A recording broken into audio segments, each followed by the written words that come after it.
गीता में अर्जुन को स्वयं भगवान कह रहे हैं कि उस परमेश्वर की शरण में जा, उसके लिए उन संतों के पास जा जो तत्वदर्शी हो।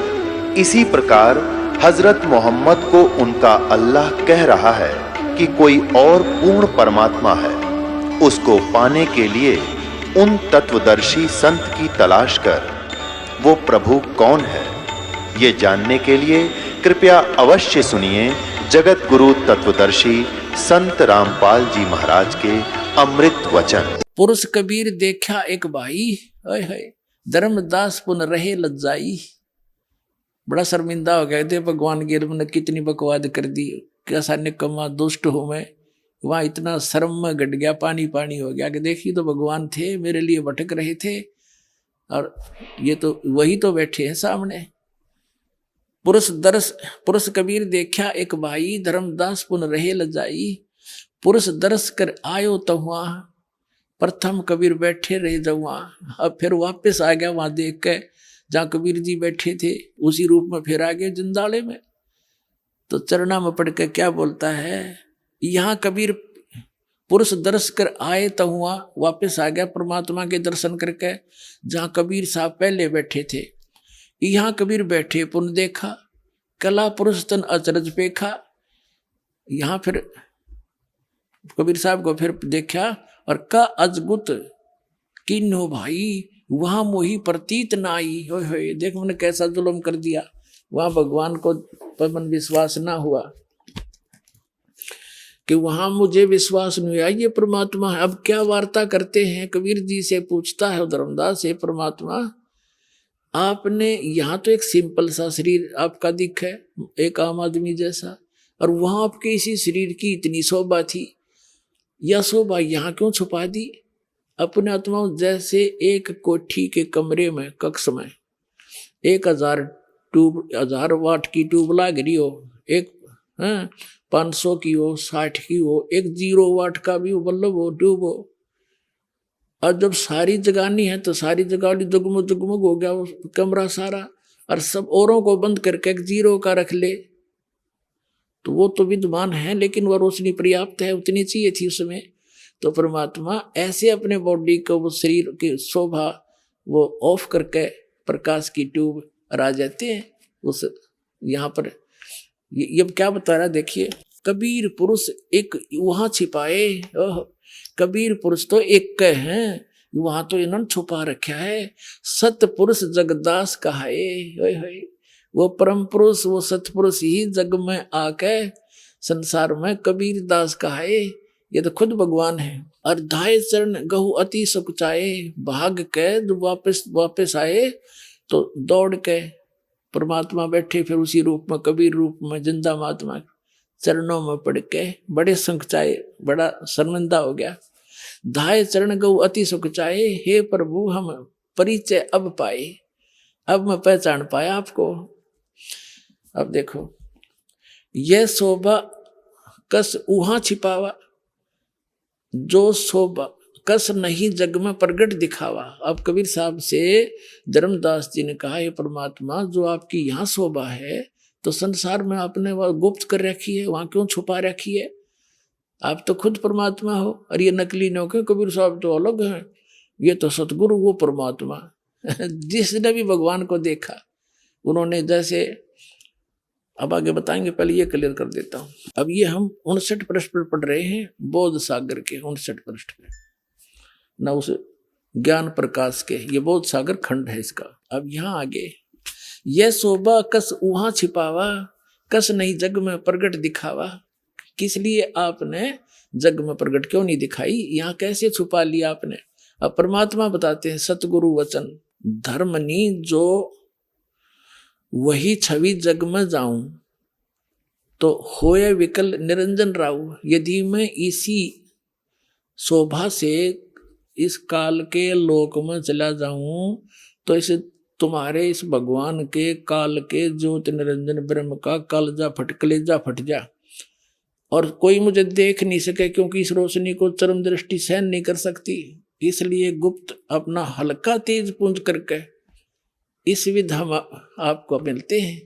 देखो धर्मनी जो वही छवि जग जाऊं, तो होए विकल ये निरंजन राहु, ये काल निरंजन विकल हो जाएगा, दुखी हो जाएगा, इसकी बुरा हाल हो जाएगा।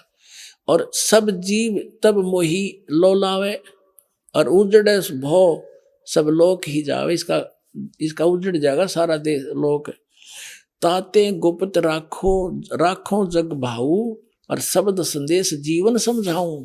वो शब्द जिससे मोक्ष होगा उस जीवों को बता रहा हूं मैं। और शब्द परख चिन्ह मोए कोई, गह प्रतीत घर पहुंचे सोई। जो मेरे इस नाम ने ले लेगा वो सतलोक चला जाएगा। कहे कबीर सुनो सुकृत अंसा, दरस पुरुष भेटू चित संसा। अब तुम बेग चलो संसारा, अब जल्दी जाओ संसार में। और जीव चेता हो करो पुकारा, पुकार पुकार के आंखों देखा, डंडोरा पीट दे, मुनादी कर दे, और डोल के डंके पे बता दे सच्चाई को। तो वहां जब इतना सुख देखा, यहाँ का इतना अड़ंगा, यहाँ सुख नाम की वस्तु नहीं। वहां जाकर धर्मदास जी ने हाथ जोड़ दिए और ने बोले, हे परमात्मा मुझे यही रख लो, वो तो बहुत गंदा लोक है। हे दाता वहां तो एक दिन मृत्यु होनी है, कोई किसी का नहीं, और मुझे यही रख लो। जब परमात्मा ने कहा, बेटा ऐसा नहीं रखा जा सकता, तुम यहाँ जब आए थे भक्ति, तुम यहाँ से गए थे, तुम परिपूर्ण थे भक्ति से, तुम हंस थे, अब तुम काग बन गए, एक एक पैसे को भटक रहे हो क्योंकि तुम्हारी पूंजी खत्म होगी पुनों की। आपको ऐसा मंत्र दूंगा सतनाम, जिसकी एक सुमरण भी कर लेगा उसका कितनी कीमत हो जाएगी। सतनाम पालड़ रंग होरी हो, 14 लोक चढ़ाव राम रंग होरी हो। 3 लोक पासेंग धर रंग होरी हो, तो ना तुले तुलाया राम रंग होरी हो। कहते एक सतनाम ऐसा दूंगा, श्वास उश्वास से अधिकारी से लेकर इसका सेवन करेगा तो इतनी वैल्यू मिलेगी आपको, उसकी इतनी कीमत है कि यहाँ के एक ब्रह्मांड ने सारे ने एक में धर दे। 14 लोक हैं इस ब्रह्मांड में, और 3 लोक ये अलग हैं, पृथ्वी लोक, स्वर्ग लोक और पाताल लोक। कहते इन न तो पास सिंह रख दे, इनका तो कोई सौदा ही नहीं। और वो 14 लोक एक पालड़े में रख दे, तखड़ी के में, और एक में धर दे, एक श्वास उश्वास के सतनाम की कीमत। तो ना तुले तुलाया राम रंग होरी हो, तो भी उसका पलड़ा भारी रहेगा एक सिमरण का।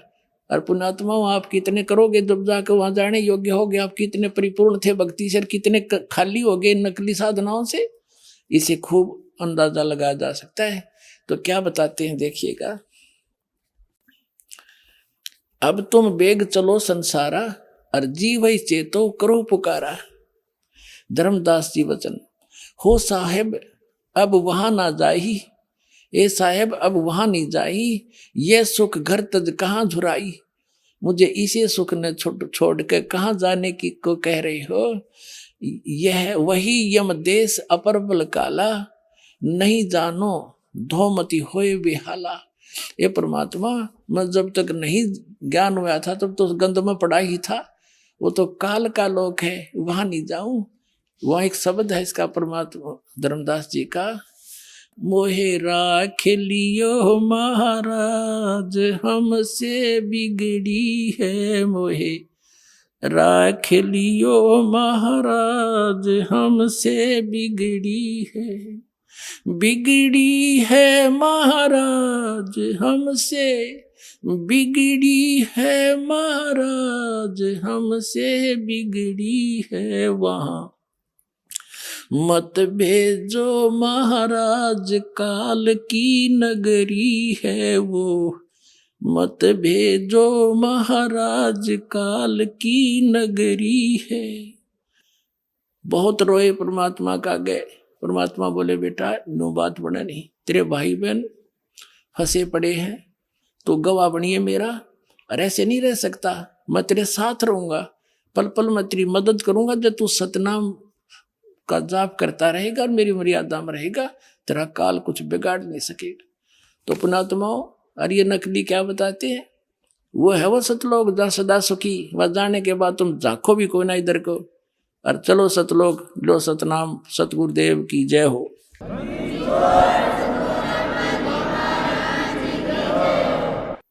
पुण्यात्माओं,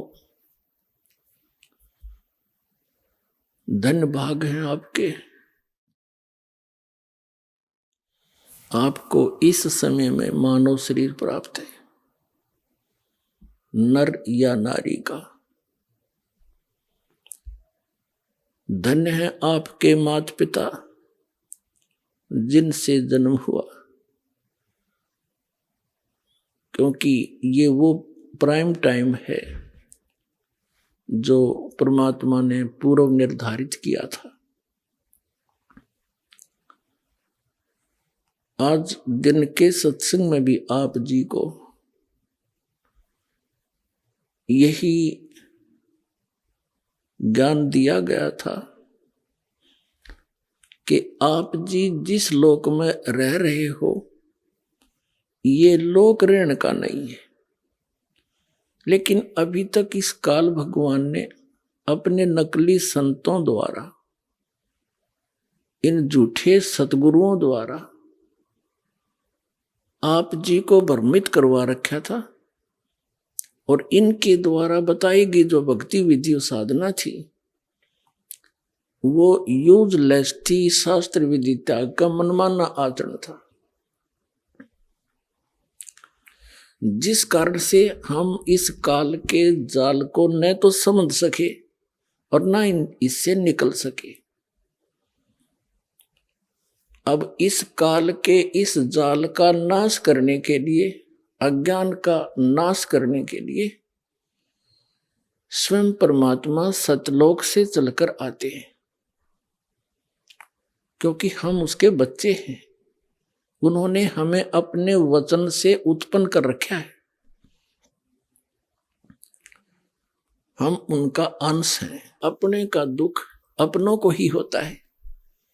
ये लोक है, यहां पर किसी का हाथ कट गया, किसी को कैंसर है, कोई किसी का बेटा मर गया, किसी की बेटी मर गई, हाहाकार मची, कोई सुख का सांस नहीं ले रहा, सभी पीड़ित है, रंग से लेकर राजा तक, या कोई सुखी नहीं। लेकिन आप जी को बताया था कि ये हल्के से, औरों से थोड़ा सा हल्का दुख हो, हमने उसी को सुख मान रखा है। कबीर साहब कहते हैं झूठे सुख को सुख कहे ये मान रहा मनमोद, ये सकल च बिना काल का और कुछ मुख में कुछ गोद। इस काल भगवान के इस जाल को समझाने के लिए स्वयं परमेश्वर को आना पड़ता है, अन्यथा ये किसी भी जीव को रास्ता नहीं देता, सबको मिसगाइड कर देता है। जैसे बड़े बड़े महापुरुष जितने भी ये गुरु पद पर विराजमान पहले हुए हैं या जो वर्तमान में है, ये परमात्मा की बहुत प्यारी आत्मा है, कबीर भगवान की। वैसे तो सारी उसकी प्यारी आत्मा है, लेकिन ये बहुत ज्यादा भक्ति युक्त थे। ये पूर्व जन्म के पुण्यकर्मी प्राणी थे, और काल उन्हीं को सिलेक्ट करता है जिनके पास अच्छी मोटी गठड़ी और धन की, उन्हीं को ठगता है, लूटता है, फिर इनको प्रभु बना देता है। ये फिर साहेब कहने से प्रसन्न होते हैं। जैसे जितने भी ये कबीर पंथ में संत हैं, महंत हैं, इनको साहेब कह दे तो ये फूल जा, और साहेब ना कहे तो ये मुंह से डाले। साहेब माने भगवान है, ये जीव भगवान बन बैठा, और एक मिनट में मृत्यु हो जा, फिर गधा बने अंडा, वो भगवान, वो साहब है। पीछा छुटवाना चाहिए था, वो बकवाद घर कर गई अंदर। तो ये अच्छी आत्मा है, इनके पूर्व जन्म के संस्कार अच्छे हैं। ऐसी पुण्यात्माएं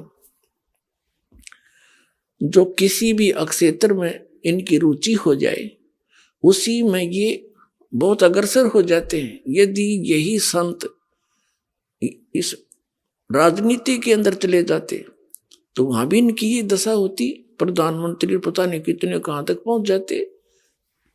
और ये एक दूसरे काम लाग गए, जनता का, भक्तों का, मनुष्य का जीवन नाश करने का ठेका ले लिया इन्होंने।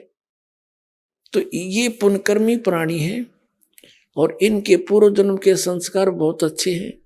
जिस कारण से ये इतने पाप करते हैं सारा दिन और फिर भी ये ठीक दिखे।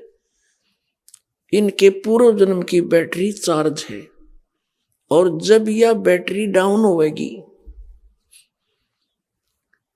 क्योंकि चार्जर आगे है नहीं, चार्जर का अर्थ है सत भक्ति शास्त्र अनुकूल साधना, वो कंप्लीट कोर्स पूरे संत से प्राप्त करके साधना भक्ति करे, तो उसका फिर से बैटरी चार्ज हो जाती है, अर्थात उसके पुण्य स्टार्ट हो जाते हैं संग्रह होने। वो इनके पास है नहीं, और जिसका दुष्परिणाम इनको फिर अंत में भोगना पड़ता है। और आप भी बाहर लाद ले जाते हैं जनता को मिसगाइड करने का, परमात्मा के बच्चों को दिशाहीन करके, उनके अनमोल मनुष्य जीवन को नाश करके, और फिर स्वयं ये प्रेत योनि में जाते हैं या कि तक गधे की योनि भोग रहे होते हैं। ये नकली साहब, ये महंत संत और ये जितने आचार्य और शंकराचार्य और मंडलेश्वर है।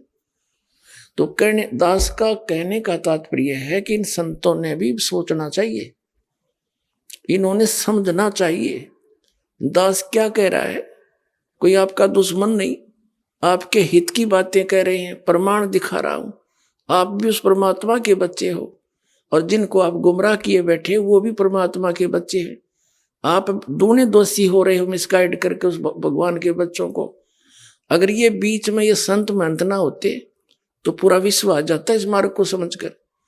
जैसे जो ये राधा स्वामी धन धन सतगुरु सच्चा सौदाले और ये जय गुरुदेव और निरंकारी, ये जितने भी, और ये अन्य जितने सतपाल जी महाराज और ये बाल योगेश्वर के जिसने प्रेम जी महाराज, ये संत, इन्होंने, ये संत तो है नहीं, क्योंकि संत वही जो आध्यात्मिक ज्ञान से परिचित हो, बाकी उस नाम संत रखे वो अलग बात है।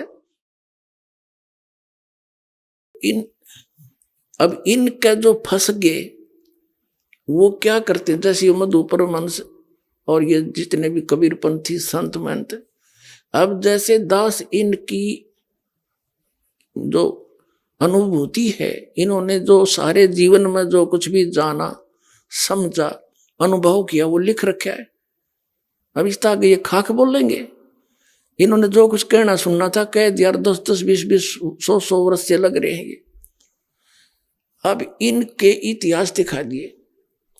अब अपने गुरुजी के बारे में जो कुछ भी कोई उस पंथ से संबंधित इस दास के वचन सुनता है तो उनका समाधान वो किससे कराता है, अपने गुरुजी से। अब गुरुजी कैसे स्वीकार करे कि भाई मैंने यू सच्चा है, मैं झूठा हूं, क्यों? उसके आगे उसके सामने अहम अट जाएगा, ईगो है उसके अंदर, और यह ईगो इस जीव की सबसे बड़ी दुश्मन है। कबीर साहब कहते हैं, राज तजना सहज है और सहज त्रिया का ने, मान बढ़ाई ईर्षा दुर्लभ तजनाइए। अरे इनके तजे बिना भगवान नहीं मिले। अब ये फिर अपने ही गुरुओं से पूछते हैं तो गुरुजी वो गुरु कह देते नहीं, उसको क्या पता। और फिर यहां तक बताते हैं, इस जम्मू वाले ने तो अपने उसमें, इसका जी जागरण पर आता है प्रोग्राम, उसके नीचे बताते हैं, ये लिखवा दिया कि मन ने कोई आत्मिक ज्ञान चर्चा नहीं करी। अरे यू बोलने लग रहा दे चौड़े में झूठ बोला है तेरा गजब। तो ये फेल होने के, ये फेल होए का प्रमाण है इनका, ये फेल हो गए जब न्यू नाटकीय मैंने कोई बात तय नहीं करी। अरे ये वीडियो बोलने लग रही, और उधर से ये कहते हैं हमारा पहला नियम है सच बोलो, सच आप पे ना बोलता है। अब जैसे राधा स्वामी वालों की दास नवा सारी इतिहास दिखा दी, और परमात्मा जिन महापुरुषों ने भगवान पाया उससे मेल करा दिया, वो फेल कर दिए। ये कबीरपंथी सारे फेल कर दिए। और जितने भी आचार्य शंकराचार्य थे इनके पास कख ज्ञान नहीं था, इनका इतिहास दिखा दिया जनता को, ये सारे फेल हो लिए। इनके पास जवाब नहीं है, तो जनता आज कोई पागल नहीं है, अब खूब समझेंगे।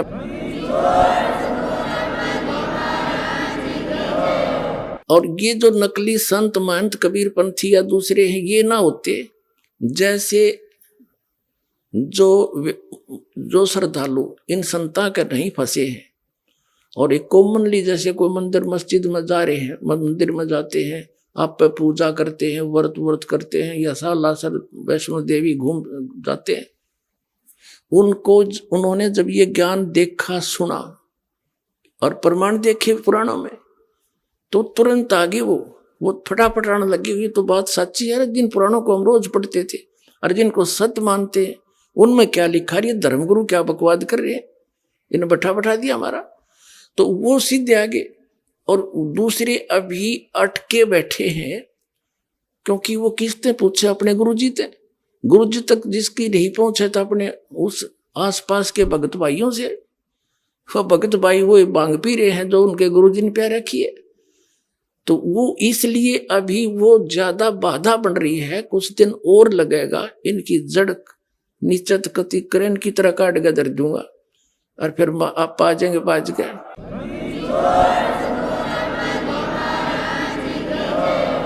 अब ये जितने भी पंथ हैं, ये इनकी जड़ दिखा दी दास ने। जैसे पहले हम छोटे छोटे थे, वर्षा के दिनों में ये पौधे उग जाते थे, आम के पौधे की तरह, नीम का पौधा। तो हम क्या करते थे, उन पौधों को वहां ऐसे बहुत जने बहुत ज्यादा उग जाते थे एक स्थान पर, उनको वहां से निकाल कर मिट्टी से अपने खेतों में दूसरे स्थानों पर लगाने के लिए लेकर चलते थे। और किसी पौधे की मिट्टी हट जाती जड़ों की, तो दूसरे ये कहा करते, तेरे पौधे की जड़ राम ने देख ली, अब यूं ना लगे सूखेगा। तो वो ऐसा ही होता था, क्योंकि एक खेत से दूसरे खेत में जाते थे, 1.5 घंटा लग जाता, वो जड़ा मिट्टी थी नहीं, वहां लगाते हो सूख जाता। तो दास ने इनके नो क्या करते, तेरे पौधे की जड़ राम ने देख ली उगे को। तो दास ने इन सभी पंथों की जड़ दिखा दी राम ताई, अब ये सारे सूखेंगे।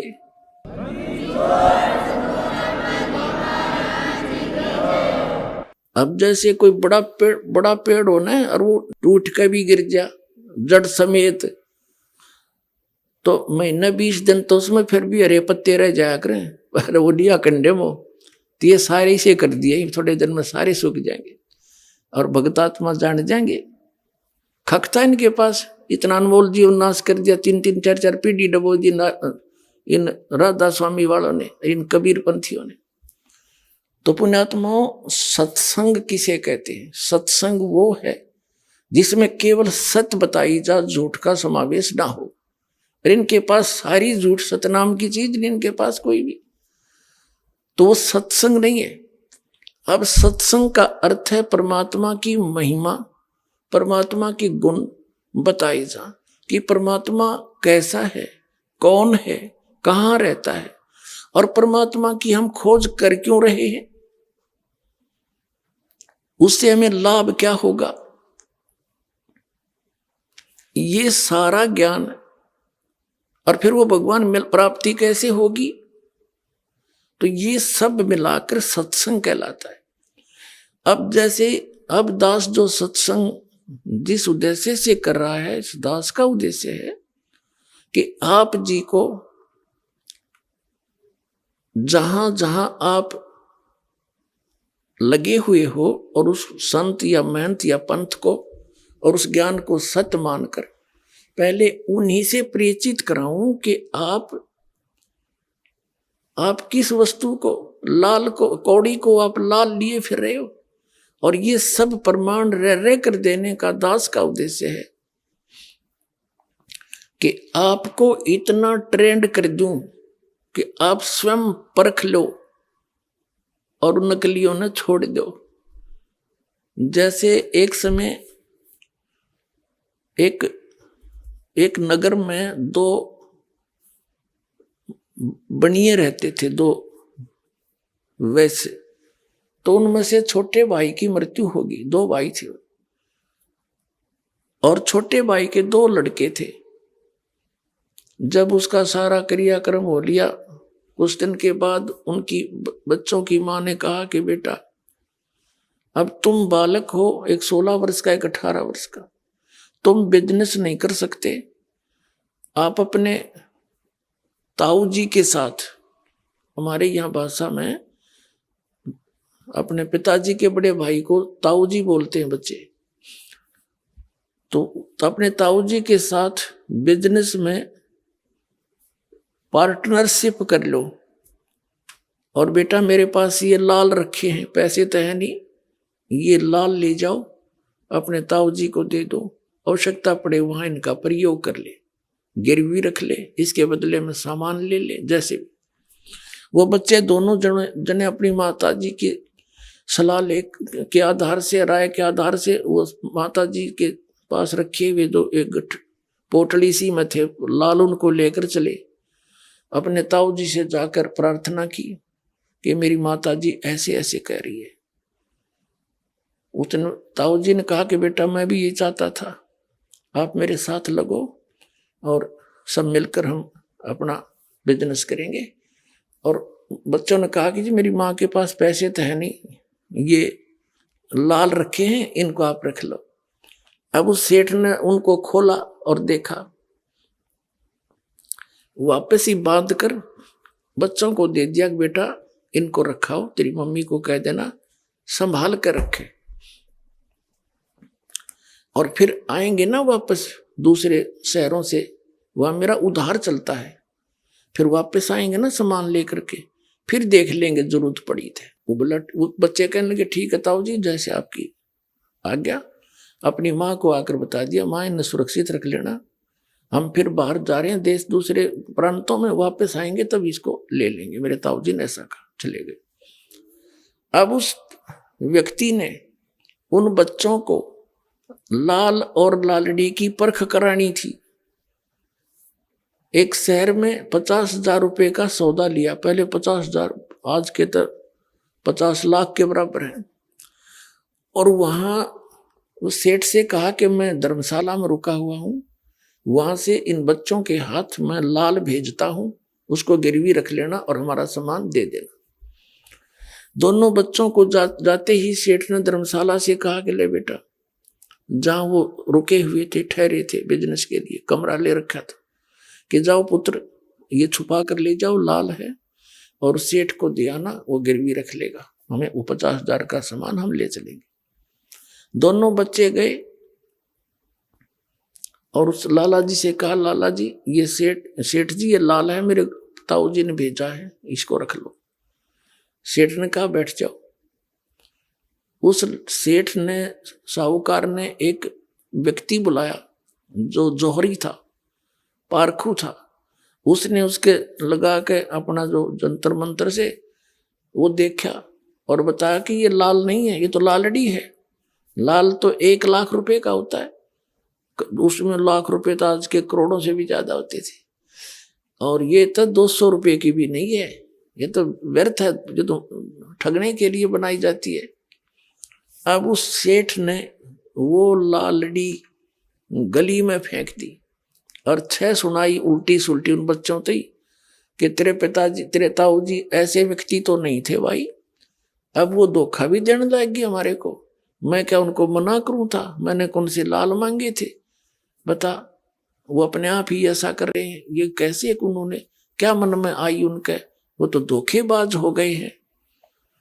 अब लड़के दोनों उठा के उस लाल को और ताऊ जी के पास आ गए धर्मशाला में।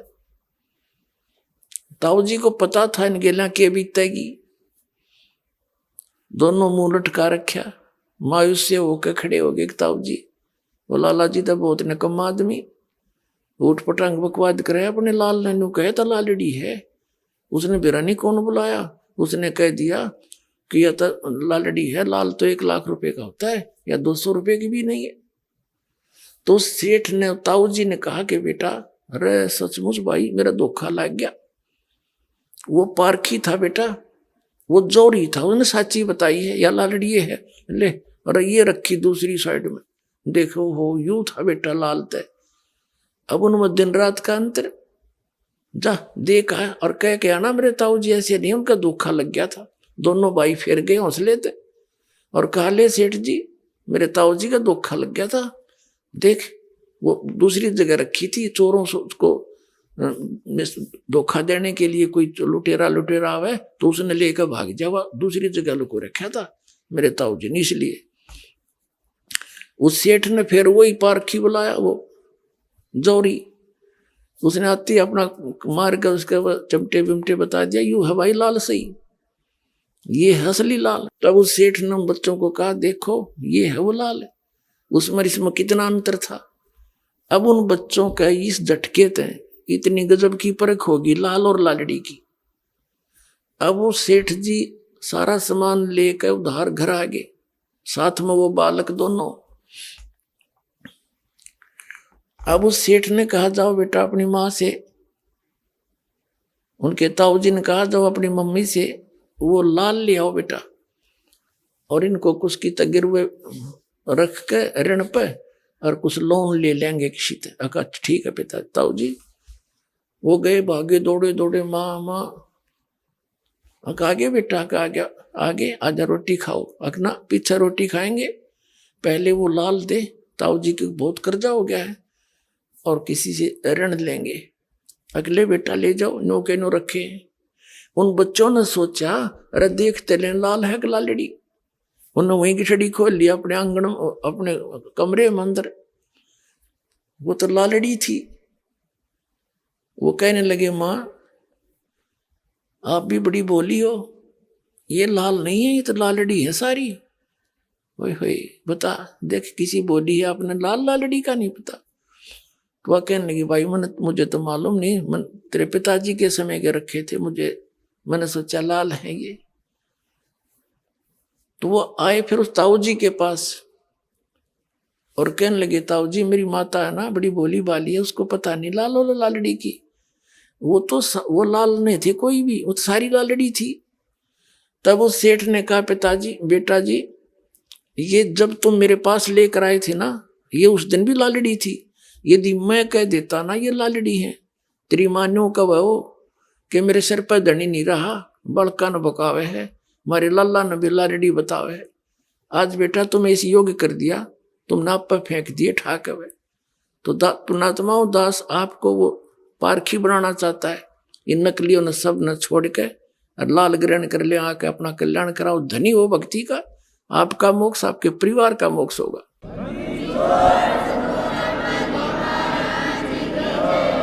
और एक बार ये जितने भी नकली पंथ हैं ये खत्म तो होंगे, क्योंकि परमात्मा का वचन है कबीर साहब का। जब ये सभी पंथ ये होंगे, अभी घना टाइम ना लग गया इसमें, आते इतना इंटेलिजेंट मानव है, इंटरनेट तक बना लिए, सैटेलाइट ला बैठे, जो बिना करण का काम था उसमें लाग गए, परमाणु बना लिए और ऊपर अंडे ग्रह धक्के खाते बताओ खाकी खो क्या के है बता। ये अपना जो पीछा छुटाना है या भक्ति करके चलेंगे सतलोक में, ये बनावांगे असली, ये विज्ञान है जो तत्व ज्ञान, इसको समझेंगे, इस तरफ सब डाइवर्ट होंगे एकदम। अब जिस विकास को आज वर्तमान में ये देश सभी कंट्री मान रहे हैं कि जिसके पास आजकल अधिक टेक्निक है वो अवाम उड़ रहा है वो देश साइंस के अंदर। और 2 वर्ष वर्षा ना हुई ना ये सारी साइंस धरी धराई रह जाएगी। और ये इंटरनेट और ये टीवी अड़ को देखनिया नहीं पावे, जहाज खड़े खड़े जरेंगे उन एयरपोर्टों पे, को बैठनिया नहीं रहे। जो काम करने का था उसने भूले बैठे, ये बकवादों में लग गए। 1 मिनट में ना जाने के बिजली गिर जा, भूकंप आ जावे, अक्षेत्र का अक्षेत्र नष्ट हो जावे, फ्लड आ जावे। ऐसे लोग में हम ये बकवाद करने लगे इकट्ठी। तो अब इतना समझदार इंसान है, संकेत समझने वाले बच्चे हो गए, छोटे छोटे बच्चे, और कितना समझदारी से यहाँ आते हैं, सारी आरती तक याद कर रहे हैं छोटे छोटे बच्चे, गर्भ में उनको परमात्मा की भक्ति मिल रही है। तो ये पुण्यकर्मी प्राणी अब परमात्मा यहाँ आपके घरों में प्रकट करेगा। पहले तो दास ऐसी व्यवस्था करेगा, आपने इस माया की जरूरत नहीं रहेगी। ऐसे ढंग से आपका सिंपल लिविंग स्टेटस बनाया जाएगा। और ये बेमतलब की परंपराएं हमने बना रखी है। एक बेटी ब्याहना मुश्किल हो जाता है एक व्यक्ति ने, अरे इन मायाधारी मस्करों ने इतनी ये बकवाद की परंपरा बना दी है, वो सब खत्म करी जाएंगी और केवल परमात्मा पर विश्वास किया जाएगा, बच्चों का भी। और लड़की का विवाह एक बिल्कुल सिंपल वे से करेंगे। बेटी को हमने कैर बना लिया, इतना अच्छी और शरीफ होती है लड़की, और उसको हमने अपना दुश्मन बना लिया, गर्भ में मारने लगे सिर्फ इसलिए अपनी कुपरंपराओं के कारण कि दहेज देना पड़ेगा। हमने दहेज लेना नहीं देना, बिल्कुल नहीं, केवल एक कन्या देनी होगी, रोटी भी आश्रम में खुआवांगे उन्हें, और ले जा भाई बेटी ब्याह दी, बस अपना कमाओ और तुम्हारे घर पे खाओगी।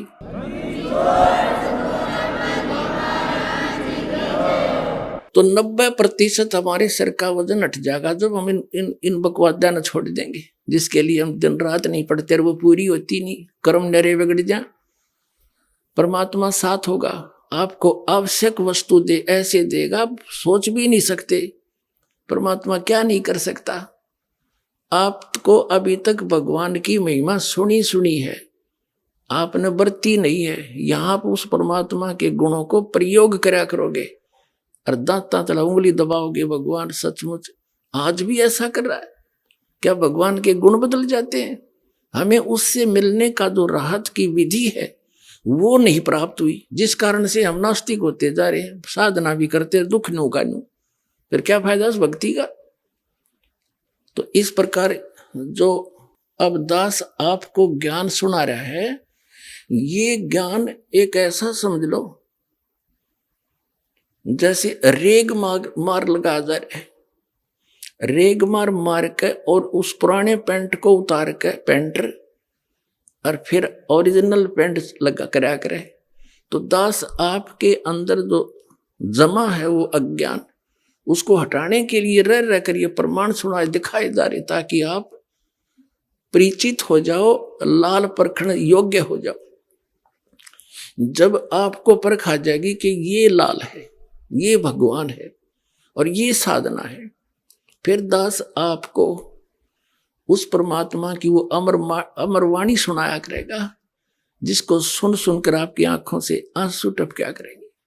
परमात्मा कहते हैं आत्म और परमात्मा एक के नूर जहूर, और बीच में झाई कर्म की ताते कहिए दूर।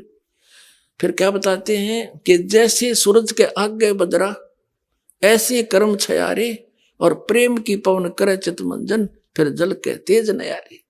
जैसे आत्मा और परमात्मा के बीच में ऐसे हमारे पाप कर्मों के बादल छाए हैं, जैसे बादल छाए हों और सूर्य दिन के 12 बजे हों और सूर्य दिखाई नहीं दे रहा। कहते हैं फिर हवा चलती है तेज, बादलों को फेंक देती है इधर उधर, और फिर सूर्य साफ दिखाई देता है। तो यहां बताते हैं कि जैसे सूरज के आगे बदरा, ऐसे कर्म छयारे, और प्रेम की पवन फिर करे चितमंजन, जल के तेज नयारे। फिर दिखा भगवान न्यू का न्यू। तो हमारी अंतःकरण में मलिनता घनी आ गई पाप कर्मों की, और ये मंत्र आपको ज्ञान दिया जाएगा, सत भक्ति दिखाई जाएगी, सुनाई जाएगी। तो फिर आपकी आत्मा रोया करेगी इन परमात्मा के वचनों को सुन सुन के, क्योंकि आत्मा भटक रही है उसके लिए, और वो भटक रहा हमारे लिए। कबीर साहब कहते हैं मैं रोवत हूं सृष्टि को, और सृष्टि रोवे मोहे। गरीबदास इस योग को कह, कबीर इस योग को समझ नहीं सकता कोई। हम तो उस भगवान को ढूंढ रहे हैं, हमें सुख हो, हमारे घर में बचाव हो, बाल बच्चों का बचाव हो, और हमें आवश्यक वस्तुएं उपलब्ध हों जिनकी हमें रिक्वायरमेंट है, और मोक्ष हो। फिर हम जाते हैं इधर उधर भटक रहे हैं।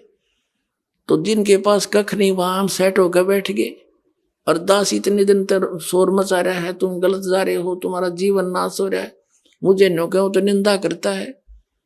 तुमने निंदा की परिभाषा का ना पता, फिर जब यह निंदा है साची कहने की, तो यह निंदा तो दास पर छूट रहा को नहीं, पर यह निंदा नहीं है, एक महापरोपकार है। अब मैं कैसे चुप रह सकता हूं? मुझे पता लग गया तुम्हारा जीवन नाश हो रहा है, मनुष्य जीवन को बालकों का खेल है मिलना। अब क्या बताते हैं परमात्मा? जैसे आज दिन के सत्संग में आपको बताया था कि काल ने कहा था कि चौथे युग में जीव आप कितने ले जाना, कलयुग में 3 युगों में जीव थोड़े ले जाना। तब धर्मदास जी से बात हुई थी।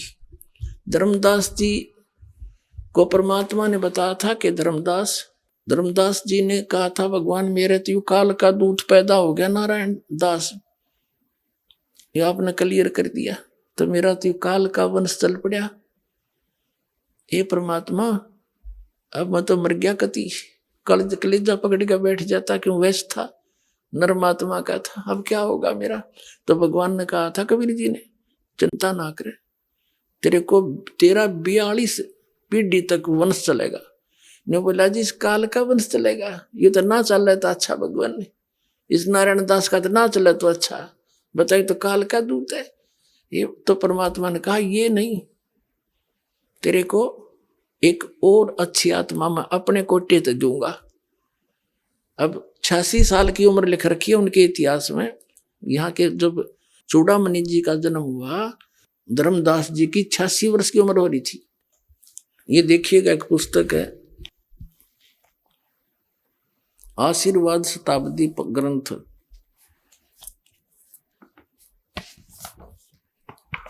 ये देखो सतनाम कितना बुढ़ा लिख रखा है, कितने अच्छे ढंग से, कख नहीं पता है सतनाम का, ये दामा खेड़ा वालों का है। ये देखिए,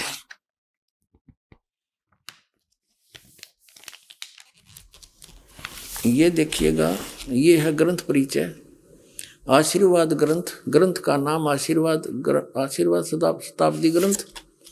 संरक्षक है पंत श्री हजूर प्रकाश मुनि नाम साहिब, जो वर्तमान में आचार्य कबीर पंथ, दामा खेड़ा, जिला रायपुर, छत्तीसगढ़। प्रकाशक हैं श्री सतगुरु कबीर धर्मदास साहेब वंशावली, प्रतिनिधि सभा कबीर धर्मनगर, दामा खेड़ा, रायपुर, छत्तीसगढ़। सौजन्य से अपने गुरुदेव पूजनीय महंत श्री पुरुषोत्तम दास जी साहेब, दादा श्री किशन लाल जी, दादी श्रीमती रूपा देवी आदि आदि। अच्छा, फिर है लेख किसका है, पंत श्री गिरंद मुनि नाम साहिब, डॉक्टर पार्शनाथ श्री महेंद्र सिंह जी वर्मा। प्रवचन है पंत श्री प्रकाश मुनि साहिब। ये सारा कुछ इनका लिख रखा है। मुद्रक है विजय लक्ष्मी ऑफसेट नागपुर दूरभाष, इतने। और ये है वर्तमान में दामा खेड़ा के अंदर प्रकाश मुनि नाम के कबीर धर्मनगर दामा खेड़ा शताब्दी वर्ष पर शुभकामनाएं। ये श्री प्रकाश मुनि जी महाराज हैं। ये सन 2004 में इन्होंने कोई ये छापे हैं। अब इसमें क्या लिखा है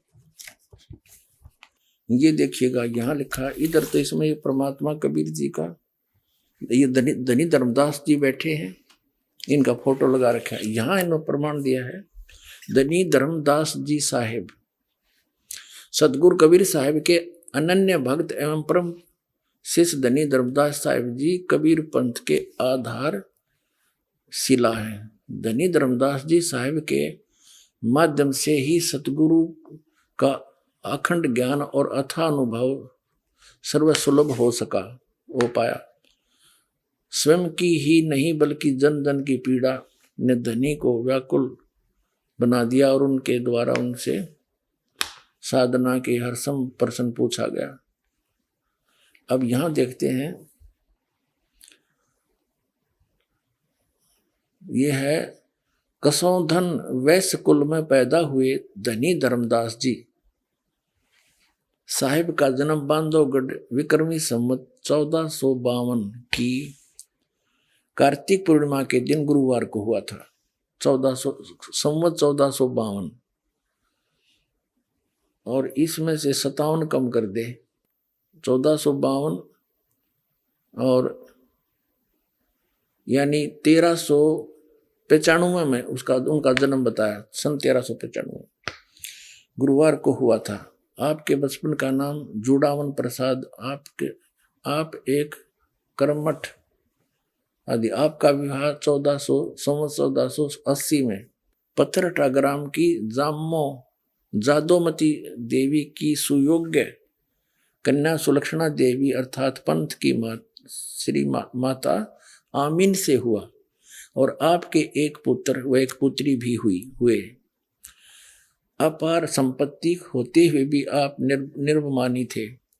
संवत 1518 में व्यापार व तीर्थ आंटन के दौरान मथुरा में सतगुरु से प्रथम भेंट ने आपको एहसास दिलाया कि आपके पास सब कुछ होते हुए भी सब आप नाम धन से वो खाली है। विक्रमी संवत 1520 में काशी में हुई दूसरी मुलाकात ने आपको सदा के लिए सतगुरु के अनुगामी बना दिया। यहाँ बताते हैं संवत 1500 इसी वर्ष आप सतगुरु को काशी से बांधवगढ़ लाए, आरती कर दीक्षा पाए। सन 1520 में विक्रमी संवत 1520 में और सर्वभावेन समर्पित हो गए। सतगुरु कबीर जी ने साहिब ने आपको आत्मसात किया और सतनाम धन के साथ अटल 42 वंश का आशीर्वाद दिया।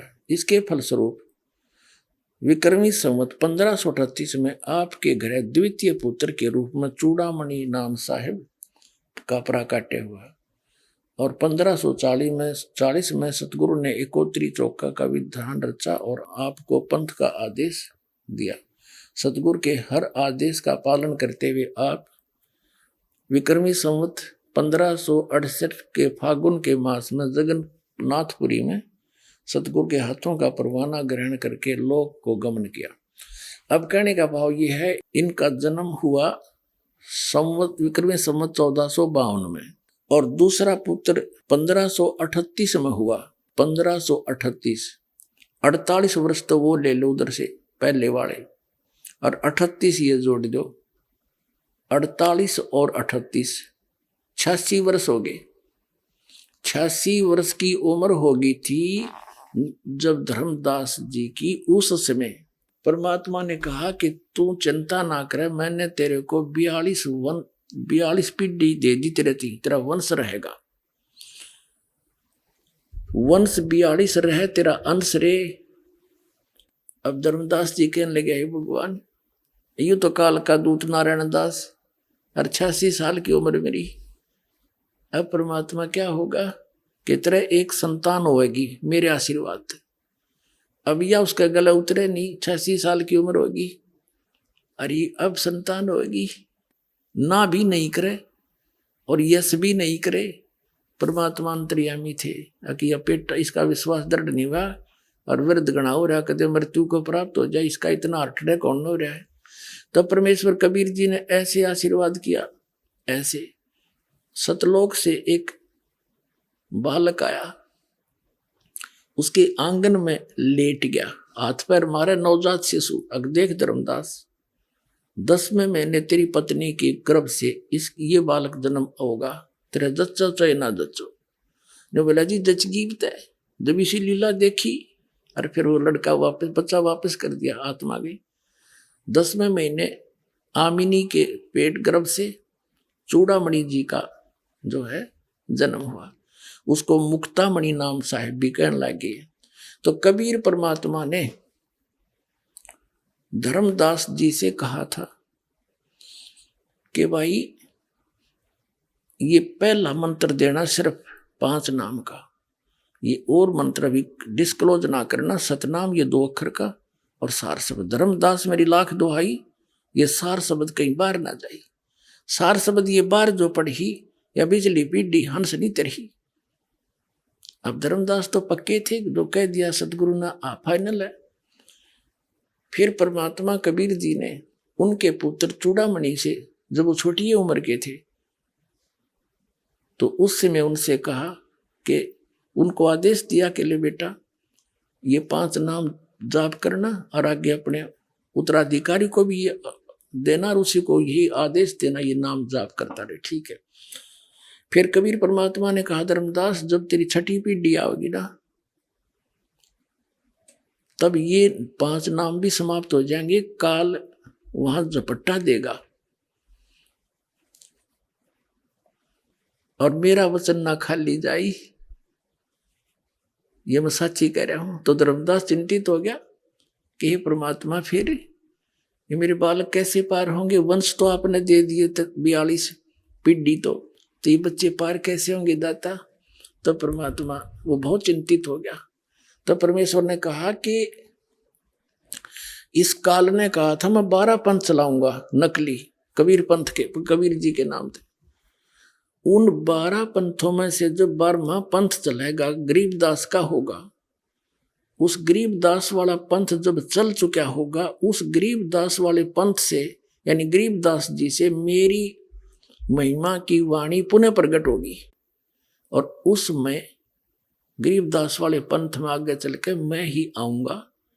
और जब 5500 वर्ष बीत जाएंगे न कलयुग ने, उस समय आप देखना और सब पंथों को खत्म करूंगा, सच्चा ज्ञान बताऊंगा और सभी पंथों को खत्म करके एक पंथ चलाऊंगा, तो सारा विश्व नाम लेगा, सारे पार करूंगा उस समय के। तो तेरे वंश भी हो जाए बेटा पार, क्यों चिंता करता है। तब धर्मदास का दिल डटया ने बोला भगवान आज तो ऐसे नेक आदमी हैं और अभी ना मान रहे आपकी बात ने, आप तो कह रहे हो कि आगे तो घोर कलयुग आएगा, तब कैसी बात बनेगी। तो परमात्मा ने कहा या चिंता छोड़ दे, ये मेरा काम है, और जो मैं आज बोल रहा हूं ना यह बात ये उसमें सच्ची होएगी कि पूरा संसार मेरी शरण में आओगा और मेरा ही ज्ञान पूरे विश्व में रह जाएगा। सारे बच्चे मुझे पहचानेंगे और मोक्ष प्राप्त करेंगे जो नाम ले लेंगे सतनाम। तो जब पूरा हो, जब सच्चा होगा, जब कलयुग 5500 वर्ष बीत जाएगा, तब तक तो ये निराधार दिखाई देगा। अब आपको अब वर्तमान में कबीर पंथ का जो फैलाव है सबसे ज्यादा इन दामा खेड़ा वाले गद्दी से है। इन कहते हैं 30,000 तक मेहनत बना रखे हैं और वो आगे नाम देते हैं और फिर वो साल में 2-3 ये प्रोग्राम करते हैं दामा खेड़ाले, वो सभी मेहनत आके और उनका पूजा चढ़ाते हैं। इन तो रजवाड़े बना रखे हैं, जैसे एक सेंटर का राजा होता था, आगे छोटे छोटे राजा छोड़ दिए होते थे और वो फिर सारे उसको टैक्स दिया करते थे। ये वो सांग जोड़े न के लेना देना किसी के मोक्ष से कख नहीं पता इन दामा खेड़ा वालों का। अब दिखाता हूँ थोड़ी सी झलक इन दामा खेड़ा वालों का क्या ज्ञान था, ये कैसा भगवान को जाना है मन। आइए अब हम उन श्रद्धालुओं के अनुभव जानते हैं जो जगत गुरु तत्वदर्शी संत रामपाल जी महाराज जी से दीक्षा प्राप्त कर चुके हैं तथा उनके द्वारा बताए गए भक्ति मार्ग पर चल रहे हैं। नमस्कार सर। नमस्कार सर। सर क्या नाम है आपका? सर मेरा नाम अनिल कुमार शाह है। अनिल जी आप कहाँ से हैं? सर हम अररिया जिला बिहार से हैं सर। अनिल जी संत रामपाल जी महाराज से नाम दीक्षा आपने कब ली? सर 2013 को ली। संत रामपाल जी महाराज से नाम दीक्षा लेने से पहले आप क्या भक्ति साधनाएं किया करते थे? सर मैं बजरंगबली का, शंकर जी का और अनेकों देवी देवता का साधना करता था। तो फिर संत रामपाल जी महाराज की शरण में आप कैसे आए?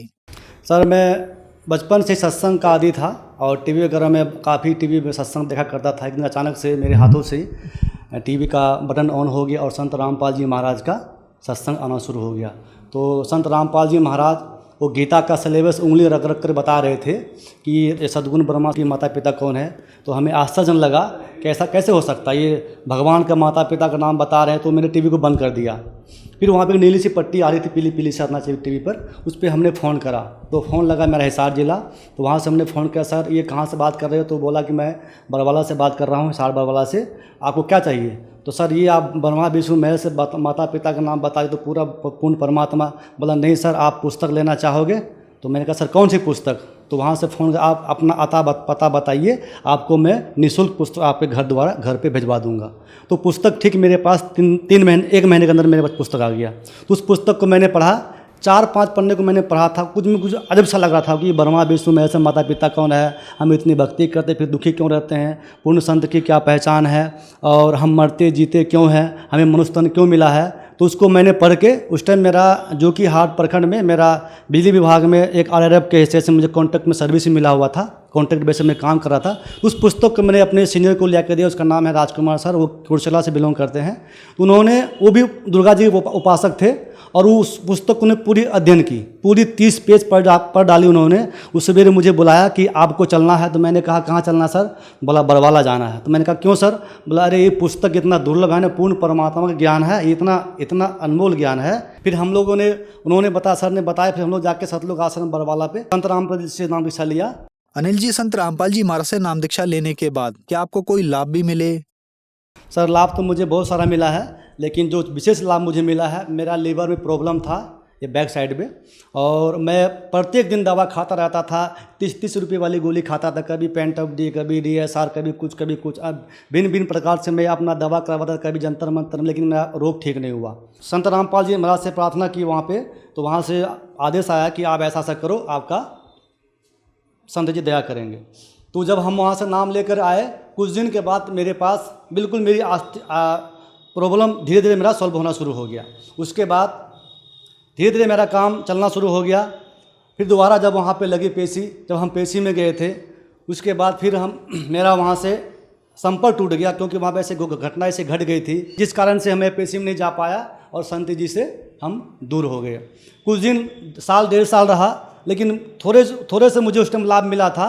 1.5-2 साल के बाद जब संत जी से दर्शन नहीं हुए, उनसे बात नहीं हुई, कोई संपर्क नहीं हो पाया, तो मैं भक्ति से दूर हो गया। बस फिर वैसे मैं करने लगा जैसे पहले करता था, लेकिन मुझे दुख ज़्यादा ही घिना शुरू हो गया।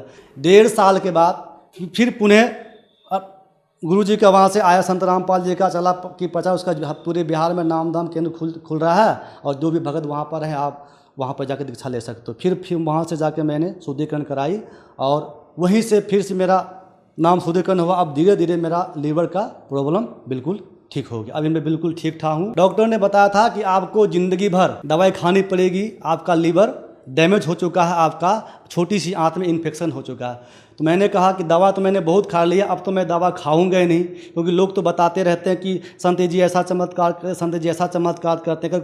अगर वाकई में वो संत पूर्ण परमात्मा संत जी हैं, तो मेरा वो लीवर का प्रॉब्लम ठीक कर दे।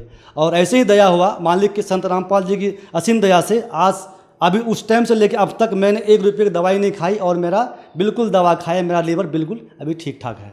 और आर्थिक लाभ सर क्या था, नाम लेने से पहले मैं बहुत बुरे काम करता था। ड्रिंक करना, शराब पीना, गुटखे खाना, रजनीगंधा खाना, प्रत्येक दिन 20-30 रजनीगंधा खा जाना, बीयर पी लेना, मांस खा लेना। फिर कई बार हम बाहर भी जाते थे, वहाँ पर भी ड्रिंक करते थे, पहाड़ों में जाकर घूमना फिरना, सैर सपाटा करना, ऐसे करता था। लेकिन वो जीवन मैंने बर्बाद कर दिए, इतने डिलेट हुए मेरे सारे, मेरा जीवन में नष्ट हो गया, मेरा नशा भी छूट गया। और क्योंकि इस जो संत जी जो नाम देते हैं, इसके नाम में इतनी पावर है, ऑटोमेटिकली वो नशा अपने आप छूट जाता है, सिर्फ नाम मात्र लेने से ही। सर, संत रामपाल जी महाराज की शरण में आने के बाद आपको बहुत सारे लाभ मिले, तो जो दर्शक आज आपको देख रहे हैं वो भी संत रामपाल जी महाराज से नाम दीक्षा लेना चाहते हैं, तो कैसे ले सकते हैं?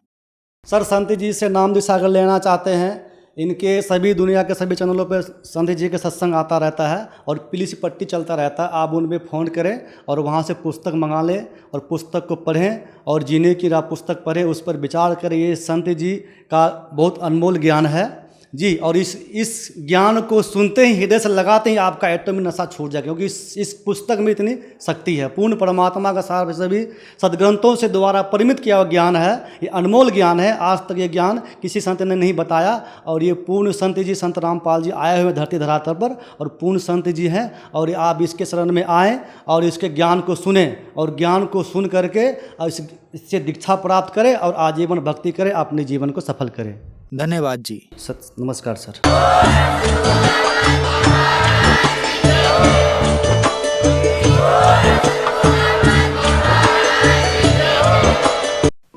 आप सुन रहे थे जगत गुरु तत्वदर्शी संत रामपाल जी महाराज के मंगल प्रवचन।